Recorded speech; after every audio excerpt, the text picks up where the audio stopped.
Dios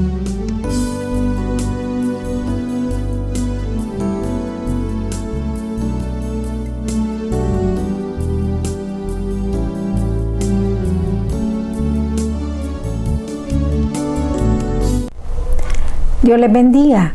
Bienvenidos a otro estudio más de la Palabra de Dios. Oremos para iniciar. Padre Celestial, te damos las gracias, Señor, porque nos permite nuevamente estar reunidos para estudiar tu palabra. Habla a nuestros corazones, Señor Jesús, y ayúdanos a aprender y a poner en práctica y atesorarla en nuestros corazones. Transforma nuestras vidas a través de tu palabra, Señor. En el nombre de Jesús, amén y amén. Hoy nos toca estudiar a Mical. Su nombre significa quien como Dios. Vemos que Mical era una princesa, hija del rey Saúl.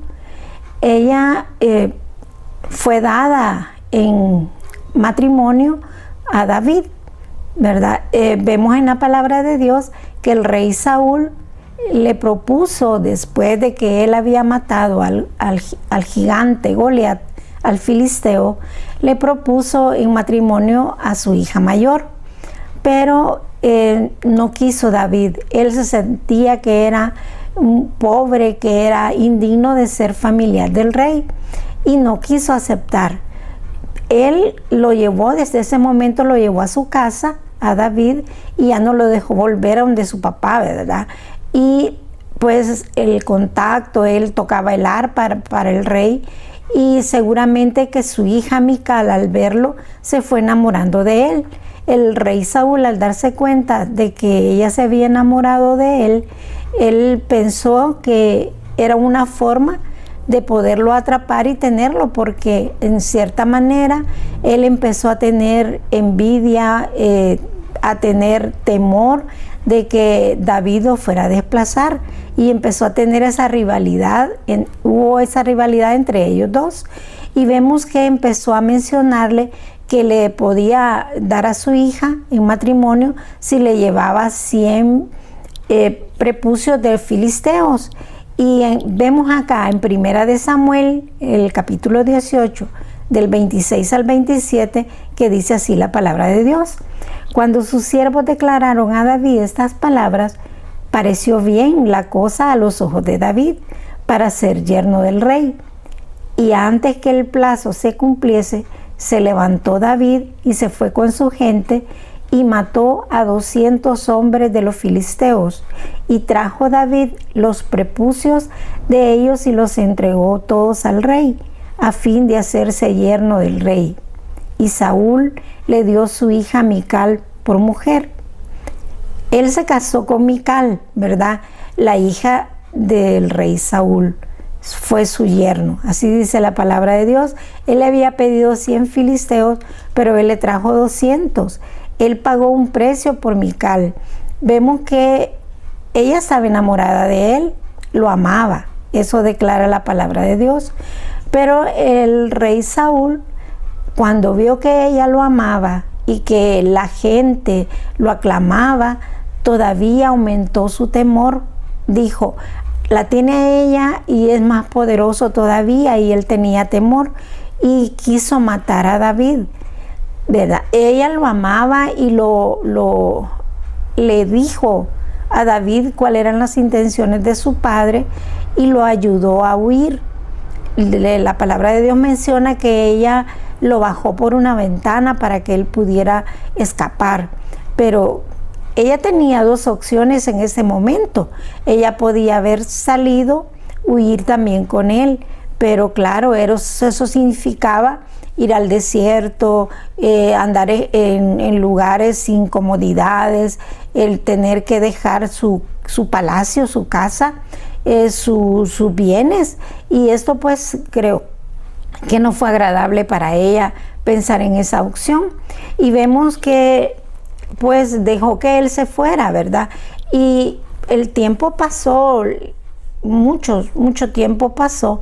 La palabra dice que más o menos alrededor de 9 años que el rey Saúl falleció, ¿verdad? Hasta entonces David regresó. Entonces ese tiempo que ella pasó, su padre, antes de que cuando David huyó, él la dio como esposa a Palti, le dio otro esposo. Entonces, todas estas situaciones, que su esposo sentirse abandonada por David, el que la dieran a otro hombre, el que su padre hasta de cierto punto la manipulaba, se sentía pues una princesa pero siendo esclava dentro de su entorno, de su palacio. Esto la llenó su corazón de amargura. También vemos que era una mujer que no tenía una relación íntima con Jehová. Vemos ya siempre en el primer libro de Samuel, capítulo 19, el versículo 11, que dice así la palabra de Dios. Saúl envió mensajeros, dice, a casa de David para que lo vigilasen y lo matasen a la mañana. Mas Mical, su mujer, avisó a David diciendo: si no salvas tu vida esta noche, mañana serás muerto. Aquí vemos que él fue cuando ella lo ayuda, ¿verdad? Y lo hace que escape. Pero ya vemos en el 25:44 que dice acá que llega David de regreso a los 9 años y reclama a su mujer. Pero ya a ese tiempo David ya tenía otras esposas. Ya él ya tenía varias esposas, no solo una. Y regresa, ya Saúl ha muerto, y él reclama a su hermano que le devuelvan a su esposa, que él la había comprado a precio de matar a los filisteos y llevarle los prepucios al rey. Entonces vemos ya en el capítulo 25, en el 44, versículo 44, que dice la palabra de Dios: porque Saúl había dado a su hija Mical, mujer de David, a Palti, hijo de Lais, que era de Galín. Ya se la había dado, ¿verdad? Entonces la reclamó para él. Y vemos que David, después de eso, pues llegó al palacio, estaba con sus esposas, tenía varias esposas, ella no tenía hijos, y él lo que hizo fue hacerla parte de su harén. Entonces, el corazón de Mical se había llenado de demasiada amargura. Y vemos ya en el segundo libro, en el capítulo 6, versículo 16, David venía de regreso de recuperar el arca de Jehová, y él venía feliz, danzando. Había una multitud de hombres y mujeres dándole gracias a Dios porque el arca venía, ¿verdad? Y era un momento tan especial que vemos a David danzando delante de la presencia de Dios con unos cánticos, unos salmos tan hermosos, y que su corazón estaba rebosando de alegría delante de Dios. Y dice aquí la palabra de Dios: cuando el arca de Jehová llegó a la ciudad de David, aconteció que Mical, hija de Saúl, miró desde una ventana y vio al rey David que saltaba y danzaba delante de Jehová, y le menospreció en su corazón. Ella lo tuvo por vil, que se había bajado pues su rango, su forma de ser de rey, a una bajeza, ¿verdad? Por lo que estaba haciendo de danzar delante de la presencia de Dios. Y eso pues a David no le agradó, ni tampoco le debe de haber agradado a Dios, porque Dios ve el corazón con que David estaba adorándole a tal grado de danzar y con arpa, con salterio, adorando al Señor, ¿verdad? Y eso para el Señor era muy, muy especial. Era un momento en que ella también tenía que haber estado allí a la par de su esposo, regocijando su corazón y adorando y glorificando a Dios, porque el arca volvía a estar dentro de la ciudad de Jerusalén, ¿verdad? Pero ella no fue así. Ella estaba completamente su corazón amargado y triste. ¿Qué podemos aprender de Mical nosotros el día de hoy? Bueno, Mical tenía dos opciones, ¿verdad? Ella podía haber huido también con David y no haberse alejado de su esposo, pero ella no quiso dejar, pues la opción de huir no era para ella la adecuada. Dejar las comodidades y las riquezas no era fácil pues por seguir a su esposo. Muchas veces así nos pasa a nosotros, ¿verdad? El Señor nos pide hacer un trabajo, un privilegio, que significa dejar la comodidad de nuestro hogar, la comodidad de un empleo. Por ejemplo, el caso de los misioneros, tienen que dejar su familia, sus empleos, sus amigos, para irse a otra ciudad y poderle servir a Dios. Y vemos que ella no quiso hacer eso, pues. Eso era algo que no estaba en su corazón. Vemos también que Mical dejó que su corazón se llenara de amargura y rencor y menosprecio. Llegó a aborrecer a su esposo al final de los tiempos, ¿verdad? Posiblemente ella era una princesa y era una reina, pero al verse reducida a una más en el harén, posiblemente eso llenó su corazón de mucho desprecio hacia su esposo, porque no la trató como ella se creía merecer, ¿verdad? Aparte de eso, no tenía hijos y podía ver que las demás sí los tenían, entonces era complicado para ella vivir ahí. Y lo peor, que como no había una relación íntima con Dios, ella no tenía realmente un consuelo en su alma ni en su corazón. Mical se enamoró de David, el valiente guerrero, pero no de David el pastor y el hombre con el corazón conforme a Jehová. Su amor estaba para ese guerrero, ¿verdad? Ese hombre que ella había visto y que le aplaudían sus victorias, las matanzas de filisteos que hacía, pero no estaba dispuesta a pagar el precio para ser la esposa de un pastor, de un hombre que estaba entregado a servir a Dios. Eso no estaba en su corazón. Y tristemente, ella no tenía esa relación con Dios. Podemos comprobar una vez más que ella no conocía a Jehová. Vemos también que Mical no quiso adorar a Dios porque tuvo la opción de poder estar dentro de la multitud ese día que el arca volvía al pueblo, ¿verdad? Pero ella no quiso ser parte.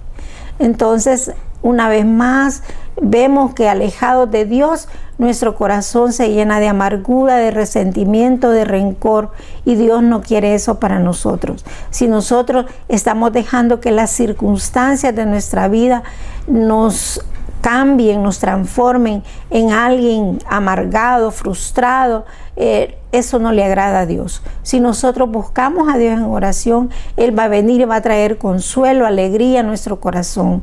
Eso es lo que Dios quiere hacer, restaurar nuestra vida, hacernos gente conforme a su corazón, así como lo era David. La promesa para el día de hoy la encontramos en el Salmo 149, en el versículo del 1 al 4, y dice así la palabra de Dios: Cantad a Jehová cántico nuevo, su alabanza sea en la congregación de los santos. Alégrese Israel en su Hacedor. Los hijos de Sión se gozan en su Rey. Alaben su nombre con danza, con pandero y arpa, a él canten. Porque Jehová tiene contentamiento en su pueblo, hermoseará a los humildes con la salvación. Amén. Dios es bueno, Él quiere que nuestro corazón se llene de alabanza. Hay tantos salmos preciosos que fueron cantos de adoración, de gratitud y de misericordia pedidas por el corazón de este hombre, ¿verdad? Que adoraba a Dios en medio de cualquier situación que pasaba en su vida. Si nosotros hemos escuchado, hemos cantado muchos salmos que son una alabanza preciosa delante de Jehová. Entreguemos nuestra alma en gratitud y pidamos a Dios misericordia siempre. Ese es mi consejo para el día de hoy. Vamos a orar para finalizar. Padre Celestial, te damos las gracias, Señor, por esta enseñanza del día de hoy. Permítenos, Señor Jesús, que nuestro corazón se llene de gozo, nuestro corazón se llene de risa, Señor, que podamos adorarte con un espíritu limpio, puro delante de ti, Señor, que podamos llegar delante de tu trono con acción de gracias y alabanzas, Padre, a ti. Que nos llenemos de gratitud, Padre, por tus misericordias, por tu amor, tu cuidado tan especial, Señor, para nuestras vidas. Y que también, Señor, cuando tú nos pidas hacer algo, estemos dispuestos a pagar el precio, Padre. Que no nos importe dejar la comodidad que tenemos para hacer lo que tú quieres que hagamos, Padre. Tome el control, Padre Santo, de todos los que estamos en medio, Padre, de este momento tan difícil, Padre Santo, para poder ministrar a los que nos rodean, Señor, poder ser de bendición para los que nos rodean, Padre, poder ser aquella solución, Padre Santo, para una dificultad, llevar tu palabra a otros, Señor, que la necesiten. Guárdanos y cúbrenos de una manera especial y hermosa. Todo eso te lo hemos pedido en el nombre poderoso de Jesús. Amén y amén. Gracias por haber estado con nosotros. Los esperamos para el próximo estudio. Hasta la próxima.